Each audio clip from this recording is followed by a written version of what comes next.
Bergen Üniversitesi Eğitim Fakültesi öğretim üyesi ve Avrupa Birliği Türkiye Sivil Komisyonu Başkanı Profesör Karin Westheim. Bugün yayınımıza katıldığınız için teşekkür ederiz. 28 öncü imzacıyla birlikte Avrupa Birliği'ni PKK'yı terör örgütleri listesinden çıkarmaya çağıran imza kampanyasını başlattınız. Bu kampanyadan ve bu kampanyanın öneminden biraz bahsedebilir misiniz?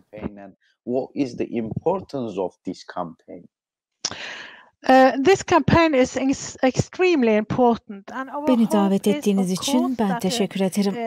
Bu kampanya çok önemli bir kampanyadır ve umarız ki özellikle AB, NATO ve ABD gözlerini açar ve Türkiye'nin Kürt halkına ve onun örgütlemelerine yönelik günlük olarak işlediği insanlık suçlarına ortak olmaktan vazgeçmelerini sağlar.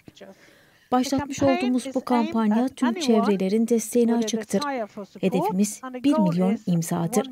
Şu ana kadar çok yol kat ettik fakat çok daha fazla imzacıya ulaşmaya ihtiyacımız var. PKK bir terör örgütü değildir. Hiçbir zaman da öyle olmamıştır. PKK'nın 2002'de terör listelerine alınmasının sebebi kesinlikle ve açık bir şekilde siyasi bir karardır. Avrupa Konseyi'nin PKK'yı terör örgütleri listesine alma kararının siyasi sebeplere dayandığını bilmek gerek.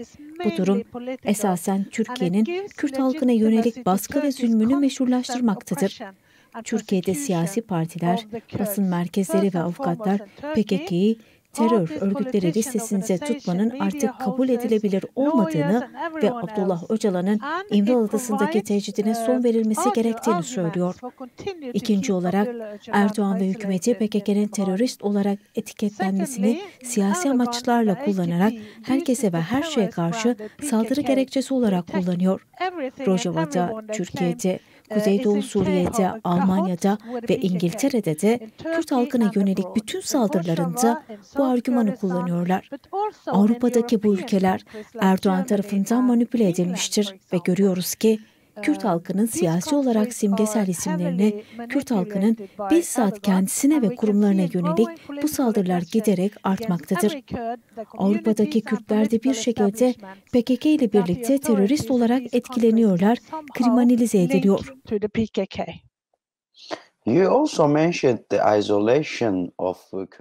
Kürt halk önderi Sayın Öcalan'la ilgili tecritte de değiniyorsunuz.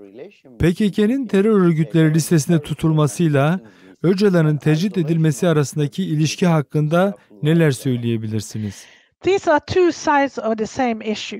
Bu aslında aynı sorunun iki farklı yüzüdür ve birbiriyle doğrudan bağlantılıdır. PKK'nın hala terör listesinde tutulması, uluslararası arenada Türkiye'nin nasıl baskıcı bir yönetime sahip olduğunun anlaşılmasını gösteriyor aslında. Sayın Öcalan ömür boyu tutsak edilmiştir. PKK'nın de terör örgütleri listesine alınması ile Kürt halkının sorunlarına siyasi çözüm sağlamamak hedeflenmiştir. Gelecekte bir diyalog masasının kurulmasına engel olmak için Türkiye bu politikasında ısrar ediyor. Erdoğan teröristlerle masaya oturmayacağız diyor. Türkiye aslında Sayın Öcalan'ın hayatına son vermek istiyor ve bu bizim en büyük korkumuzdur. Öcalan tüm dünya tarafından takip ediliyor, gözlemleniyor, çok ağır bir tecrit altındadır. Bu avukatlarıyla, ailesiyle de görüştürülmüyor. CPT bu konuyla ilgili yayınladığı son raporunda Türkiye'ye yönelik bir yaptırım belirtmedi. CPT, İmralı Adası'nı ziyaret etmek için dahi kılını kıpırdatmadı. Bu büyük bir utanç kaynağıdır. And the CPT did not even bother to visit the Emirali Island. This is really a shame. Brüksel Yüksek Mahkemesi'nin PKK ile ilgili kararının Avrupa'daki PKK'nin listeden çıkarılma sürecini etkileyebileceğini düşünüyor musunuz? As I stated in the campaign, ANC politikası Rahila Muhammed'in de dediği gibi apartheid rejimi her ne kadar yıkıcı ve kötü olsa da bir noktada Mandela'yı avukatlarını görmesine izin veriyorlardı. Öcalan'ın içinde bulunduğu koşullar Mandela'nınkiyle kıyasladığımızda Öcalan'a yönelik uygulamalar apartheid rejiminin uygulamalarından daha kötüdür. Kampanyanın da vurguladığı gibi PKK'nın terör örgütleri listesinden çıkartılması için yasal ve siyasal süreçlerden geçirmelidir. Terörizm kavramı Belçika mahkemesinde test edildiğinde görüldü ki PKK mevcut yasalara göre bir terör örgütü değildir. Bu ortaya çıkmıştır. Aslında Avrupa'nın terörizm kavramı hiçbir şekilde PKK'ya uygun değildir. Çünkü PKK uluslararası değil, bölgede aktif olan bir siyasi partidir. Bu durum PKK'nın bir savaşta taraf olduğunu göstermektedir. Bu açık ve net ibareden anlaşılmalıdır ki barış, özgürlük ve demokrasi ve insan hakları adına başlattığımız bu kampanyamız nihai olarak PKK'nın terör örgütleri listelerinden çıkartılmasını talep etmektedir. Ne yazık ki Belçika Dışişleri Bakanlığı'nın açıklaması mahkemenin kararının Belçika'nın dış politikalarını etkilemeyeceği yönündeydi. Mahkemede bu kararı alan yetkililer PKK'nın aslında Avrupa'nın birçok yerinde terör örgütleri listesinden de çıkarılacağını umuyordu. Bu hala gerçekleşmiş değil.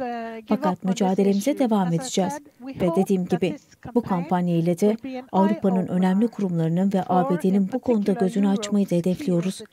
Umarız ki Belçika Mahkemesi'nin kararı diğer bölgeler için de bir emsal teşkil eder.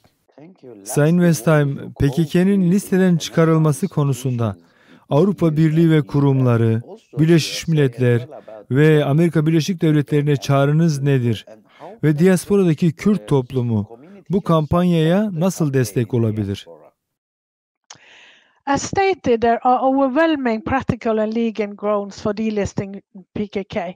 PKK'nın listelerden çıkartılması çok önemlidir ve tabii ki tüm Kürt halkı ve dostları kampanyamızı imzalayabilirler. Bunun yanında günlük olarak lobi faaliyetlerimizi de geliştirmeliyiz.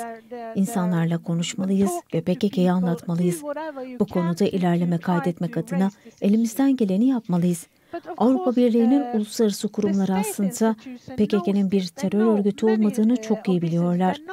AB ve diğer ülkelerde birçok politikacı, birçok politik grup ve sayısız uluslararası köklü kurumlar PKK'nın listelerden çıkarılması çağrısı yapıyor. Fakat bireysel desteğin kurumsal desteğe göre daha da fazla gelişmesi gerekiyor. Bu soruya cevabım siyasi anlamda lobiciliğe devam etmeliyiz. Uluslararası kurumları kronikleşmiş hareketlerinden vazgeçirmeye çalışmalıyız ve sağduyuyu çağırmalıyız. Eğer ki büyük siyasi güçler ve NATO, Türkiye'de ve Orta Doğu'nun geri kalanında barış ve demokrasi istiyorsa, yapılması gereken şey öncelikli olarak PKK'nın terör örgütleri listesinden çıkartılmasıdır.